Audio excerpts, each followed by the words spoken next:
see, most modern comfortable family crossovers will take you around in comfort. They got decent ride height, and that's sort of where it ends. But not with this car, not at all, because sure, you can cruise along like I'm doing now in complete comfort, and in its comfort mode setting, yes, it's pretty quiet and civilized in here. I got a lot of space. I got this nice bucket seat. It's a Recaro seat, but I've still got decent headroom. I got a lot of light coming in thanks to the large panoramic roof, and I've got all kinds of fixtures and fittings, as well as this large modern multimedia system up front. In this case, it's the Mercedes-Benz Command Online system, so that means you can access mobile websites, for example, the likes of internet-based radio stations and services such as Apple's CarPlay. You can also gently toggle through your wheel at the center to navigate, and you've got media deliverable either via USB, Bluetooth streaming. You can of course pair your phone for Bluetooth telephony, and you can control everything through the steering wheel mounted controls. This is of course because if you switch out of comfort mode, you go into what's known as sport mode. Suddenly the engine livens up and there's more sound coming from it, and you can then switch further forward to Sport Plus. Things get kind of more and more shouty and aggressive, and then when you're really in the mood, which I must say in this car you really often are, you switch into what they denote as race mode. Now suddenly you hear the engine growling at me. That's without me doing much. If I feel like putting my foot down, there is serious excitement. There's all kinds of cranks coming from it, and even when you slow down for a winding road or a corner or some traffic, there's that serious shout and bark as it down changes. That is loads of fun and filled with circumstance, and the result is 0 to 100 in just 4.4 seconds.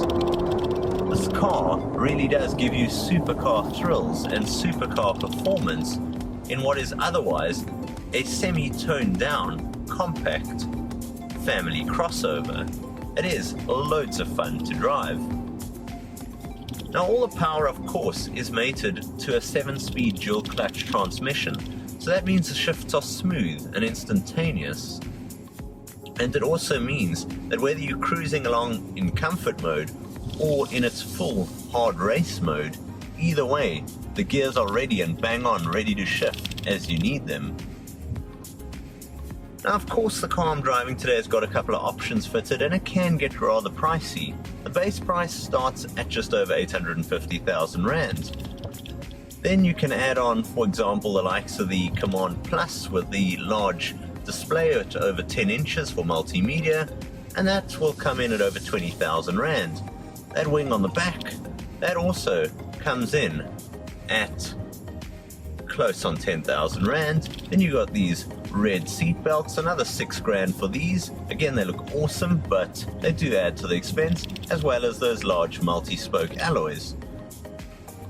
But even as its base spec, you're still getting this full meat and veg. You really are getting a serious performance machine, comparable only to the likes of something like the Audi RS3 or perhaps the Subaru Impreza WRX STI.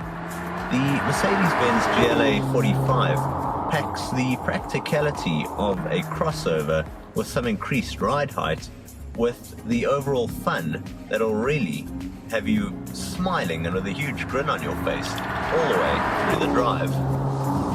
From me, Jason of Technobok, this is the very special Mercedes-Benz GLA45. Until next time, I'll see you guys soon. Cheers for now. Technobok.